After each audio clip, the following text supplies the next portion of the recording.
Welcome.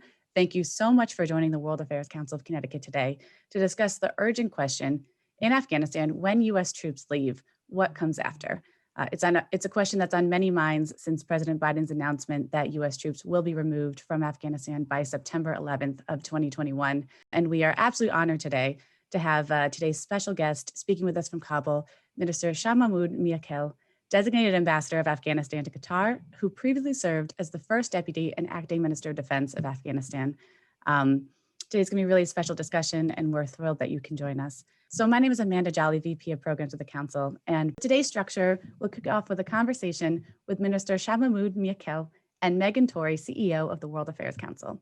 So we're absolutely honored to have the minister here today, joining us from Kabul to discuss the announcement of U.S. troop withdrawal from Afghanistan and what this means for the future of Afghanistan. So now let's get started. I'm pleased to turn it over to you, Megan. Megan Torrey, CEO of the World Affairs Council. Thank you, Amanda, and thank you everyone for joining us for State of the World. Welcome, Minister Miakhel. We're honored to have you here today. So thank you very much, and good morning your time. And thank you for and good evening your time. So today is a very unique opportunity. Last week, President Biden announced that the United States is pulling all United States troops out of Afghanistan beginning next month and completing the process before the 20th anniversary of 9/11. Over the last week, we have heard the robust debate we're having here in the United States about the merits of this decision. And we here at the World Affairs Council will continue to have that discussion. But today's a unique opportunity to hear from an on-the-ground perspective. So I really encourage everybody who's listening to get your questions ready, because we really want to make sure we're including you as part of this conversation. And the minister really wants to hear from you as well. So as we sit here today, there are remaining about 2,500 United States service men and women in Afghanistan. At the height of troop levels, the United States had at any one given time over 100,000 United States troops. And over the course of the last 20 years, about 775,000 United States service members have been deployed to Afghanistan. A grim and sad figure is we've in the United States lost about 2,312 United States military personnel since 2001, and more than 20,000 American service members have been wounded in action in Afghanistan. The numbers of Afghan fatalities and injuries are far greater than that. Estimates are about 64,100 Afghan lives have been lost in the last 20 years. And those are just estimates. The numbers could be far greater than that. Bottom line, about 157,000 people have been killed in Afghanistan since 2001. And if we're looking at the United States investment over time for the last 20 years in fighting the wars in Afghanistan, it's about $978 billion. So, Mr. Minister, over the weekend, your President Ashraf Ghani, stated that he was not surprised by this decision. In fact, he had been preparing for this decision. Can you tell us, is the same for you? Were you preparing for this decision? What is the mood on the ground in Kabul today regarding President Biden's recent announcement? So thank you for, yes, we were prepared for that. It was not very unexpected. If you look back to 2009, when President Obama increased the number of troops, and he, in the same time, said is most of the US troops will withdraw from Afghanistan at the end of 2016. But most of the troops, they left Afghanistan, but the token of the troops stay in Afghanistan. So this left to the President Trump administration that he should, make a decision. And he also wanted to leave Afghanistan, but only left 2,500, forces here, and left this decision to President Joe Biden. So it was predicted. And also there's a huge differences now from 2009 or 2001 and and now.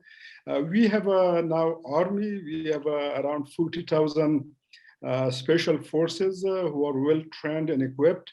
We have a air force now, and we have almost like more than 350,000 police and ANA in Afghanistan.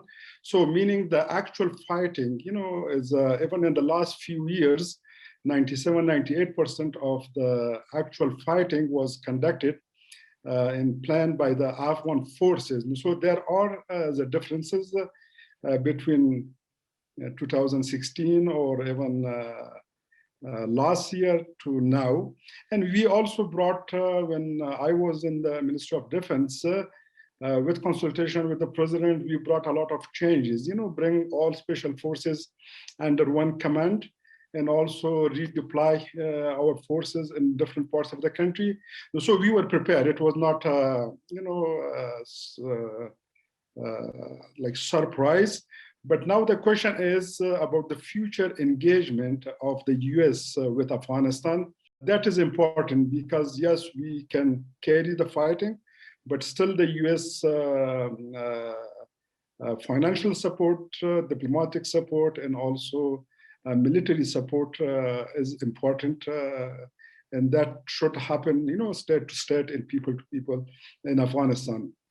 So in that context, I believe we can carry on. But of course, the focus of the Afghan people, the mood is mixed. Some people who don't know about the whole pictures, they see as the withdrawal of 2,500 forces might be in the end of the world. But for some who understand, like 140,000 international forces, NATO and the US forces, they left Afghanistan already.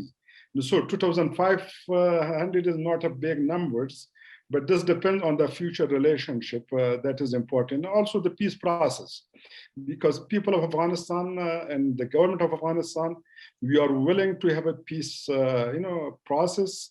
And the Taliban, should, whatever views they have or ideas or for the future of this country, they should put their ideas on the table and the peace process should move on. But unfortunately, Taliban so far has not delivered that much in the last few years during the peace process. They think they might get more, concession in the fighting, but in fact, they got more concession in the peace process, not in the fighting. And so that was, we all hope the peace process will succeed. And the regional actors, especially Pakistan, should play a constructive role, not destructive role, as they have played in the last few decades in Afghanistan. And security and peace in Afghanistan is in the interest of everyone, the Afghan people and also the regional countries and also the far distance, the international community, and especially in the US, which is invested in Afghanistan their life and treasure. So there should not be vanished and should not be abandoned.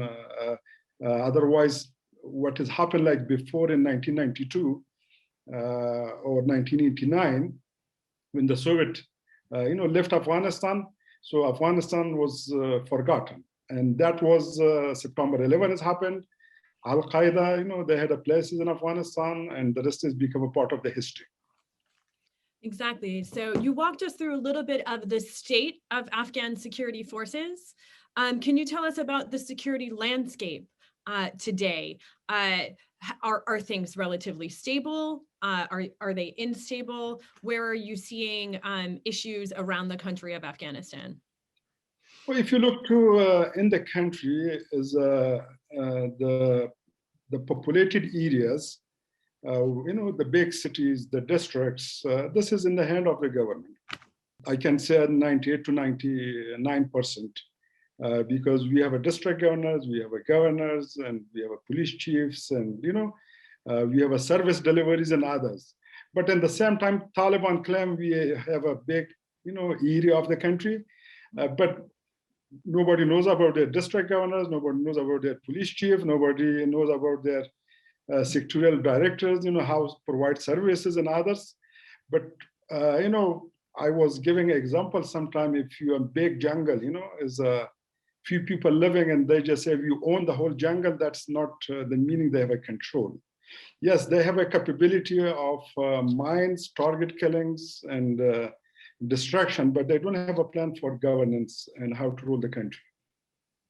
So let's talk about the Taliban for a second. Can you expand on how you see the current state of the Taliban? We know that there had been talks between the United States and the Taliban that were happening in Doha.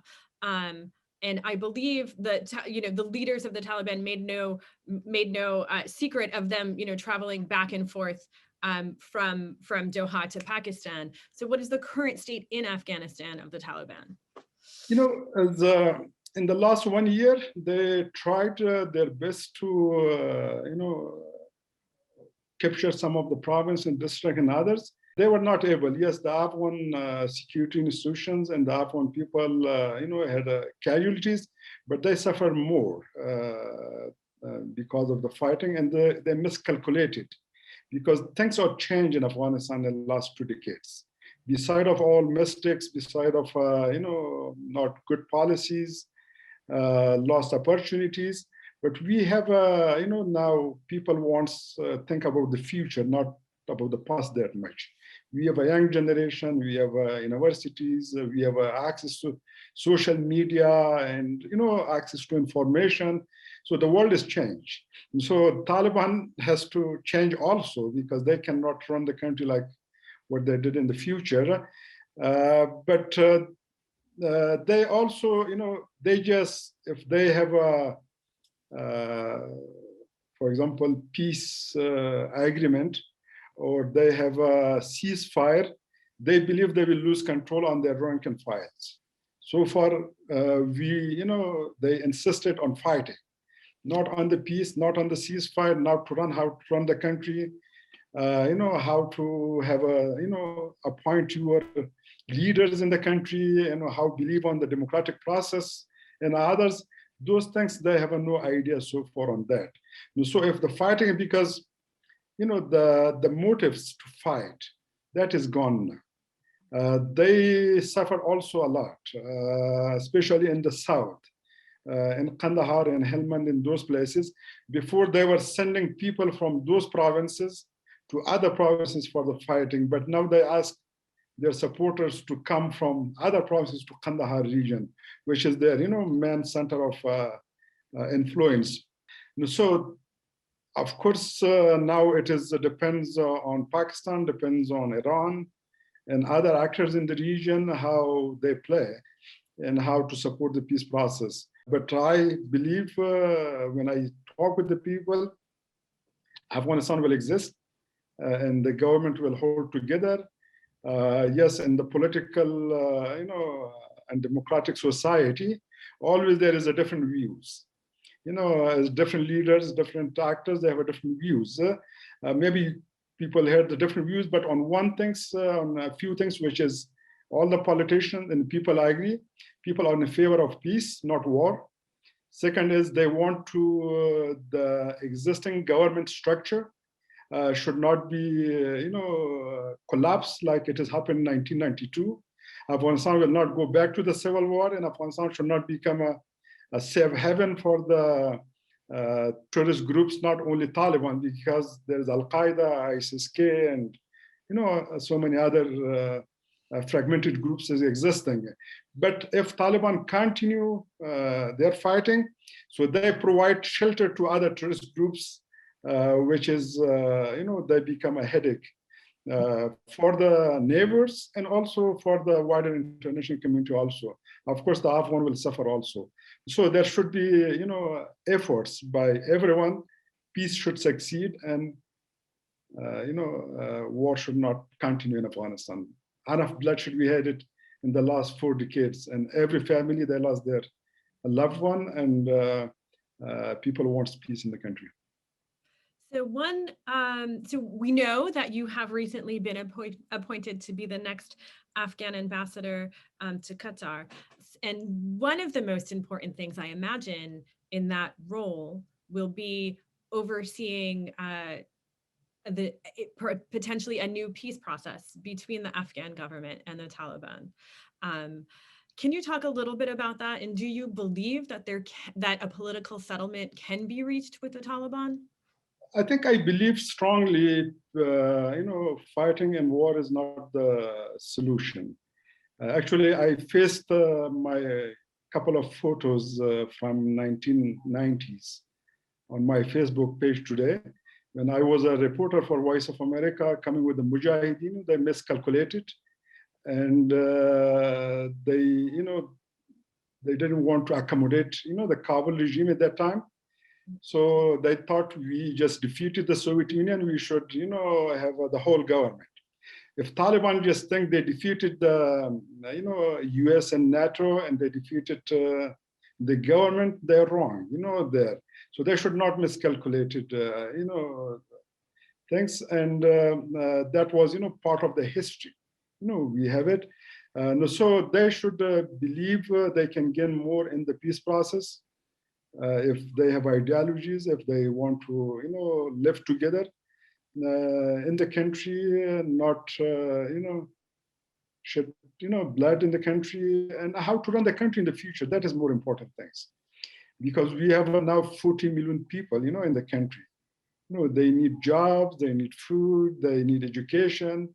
And so you cannot run it with just a guerrilla kind of fighting or structure.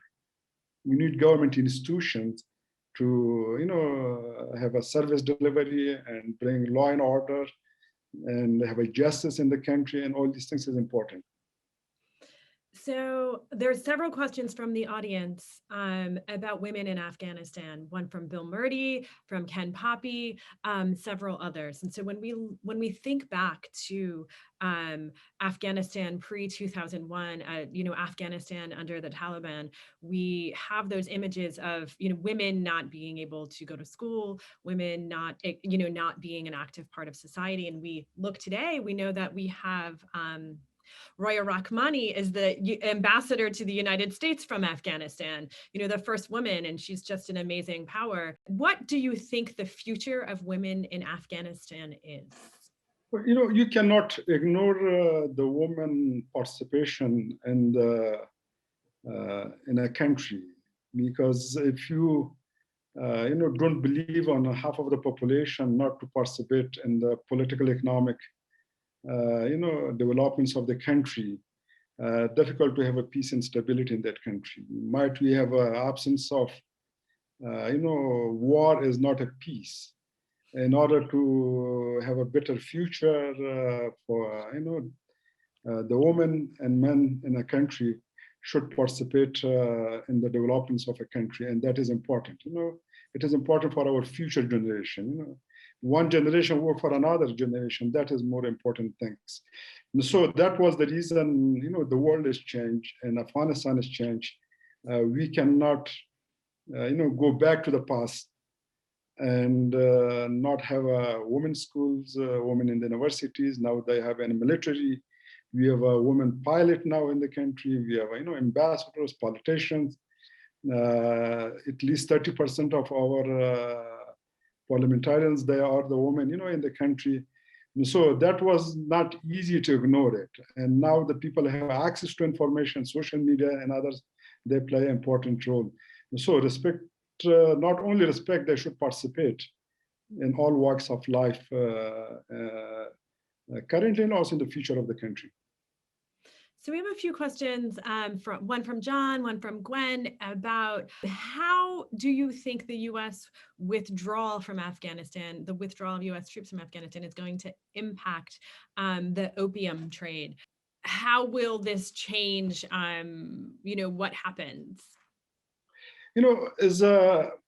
When you just go if you look to many years back, there are so many other ways of illegal smuggling or illegal economy or war economy. So opium is one part of it. As now you have mines, timbers, and so many other things. They is important for the development of the country. Of course, if there is a government If there is an institution, there is a system, law and order, you can stop these things.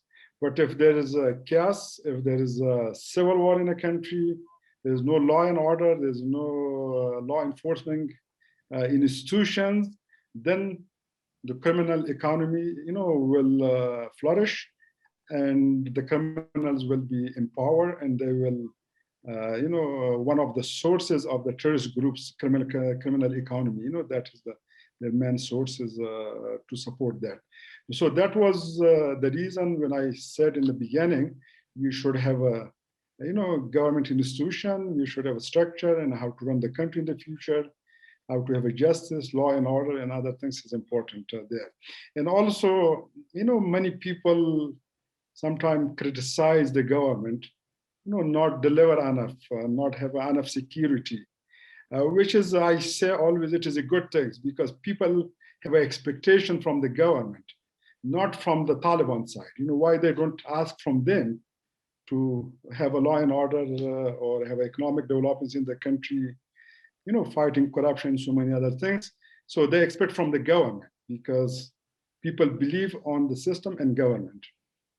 If you look to all the surveys in the country.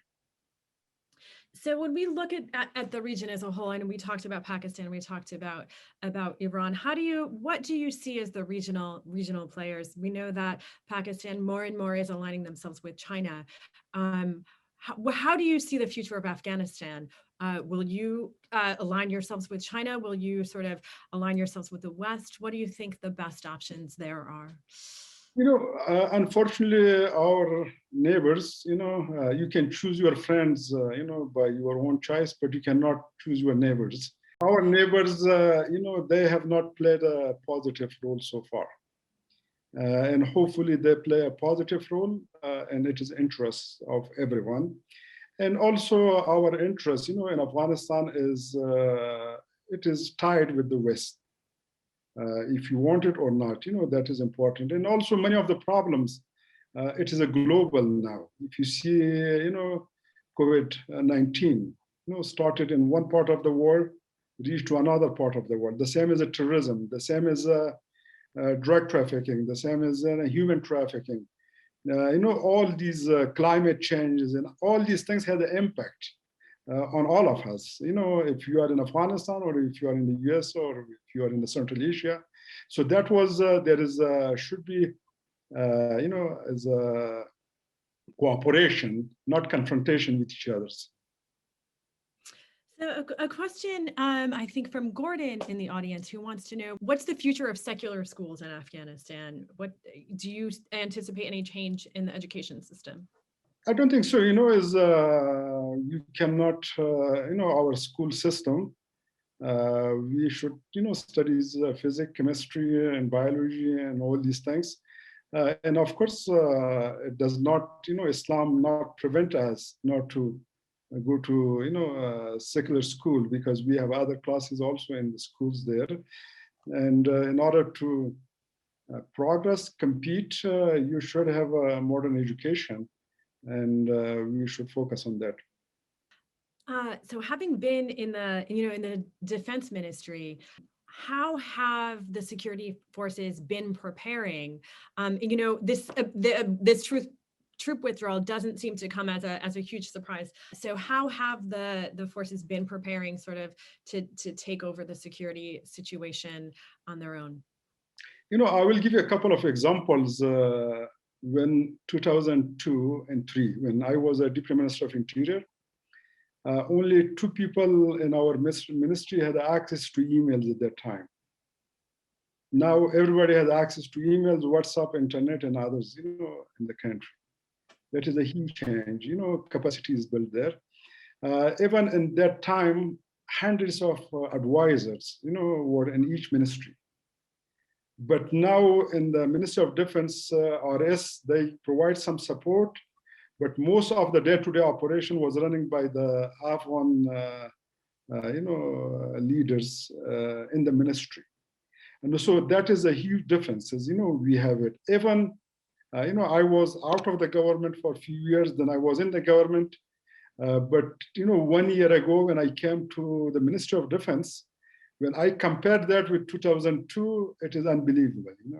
People could speak, different languages. They have educated, in different, good schools in the US, UK, and other countries there. My chief of staff, he was, studied in the US. My aide-de-camp, he has a master's from Italy and other. So there are more educated people in the country, and that is a huge change I can see from 2001 and now, which is existing. The capacity is built in the country there. So they have a capacity now. So unfortunately, we're running out of time, but I want to ask a question about the future of the US-Afghan relationship. We know that the troop withdrawal means a major change, but it's not the end of the relationship. In your, from your perspective, in your opinion, what kind of role do you hope to see the US play? What is the future of the bilateral relationship? I think it will continue, it will exist, and the US cannot, completely, stop political, economic, and other, relationship with Afghanistan. It will continue, and also it is the interest of both countries, and it will continue. I believe on that. And also our system is built, especially our military system is built on the US system. You cannot change that also easily. So that was relationship. I believe it will continue for years to come. So I always like to end on a question about the hope for the future. So heading into your big role, which we wish you the best of luck in as the ambassador to Qatar, because it's pivotal and it's crucial. When you look at the future of Afghanistan, what is your greatest hope for the future? I'm very hopeful because I have seen up and downs in the last more than 4 decades in Afghanistan. I was in the refugee camps. I have seen collapse of the regimes. I have seen civil wars in the country. I'm more hopeful for the future. And now people want, a system, a government should function. Who is leading that government, that is a different issue. But we should have an institution and others people believe on the system now. And that is more important things. And that give a hope to the people of Afghanistan to have a better futures. And also we should live peacefully with our neighbors, with the international community and others. Minister Miakhel, we thank you so much for being with us here today. Again, we wish you luck in your new role, and we wish only good things for the ongoing and future relationship between the United States and Afghanistan. Thank you for joining us on State of Thank you very much. Nice talking to you. Nice talking with you. To echo Megan, I want to thank you so much, Mr. Minister, for joining us today. And thank you everyone who joined in the conversation. We're thrilled that you could be here with us today. And I'd like to invite you, if you'd like to revisit this conversation or share this conversation, head over to the Council's YouTube channel at World Affairs Council of Connecticut. In addition, you can subscribe to the State of the World podcast, wherever you get your podcasts. And if you subscribe, this episode will be live on Monday. So you can get a notification and make sure that you can revisit and, share widely. So once again, thank you so much for being with us today. And most of all, it was truly an honor. Thank you so much, Mr. Minister, for joining us today. We want to say a huge thank you to everyone out there. Again, we hope to see you soon. And until next time. Thank you. Thanks, everyone. Thank you.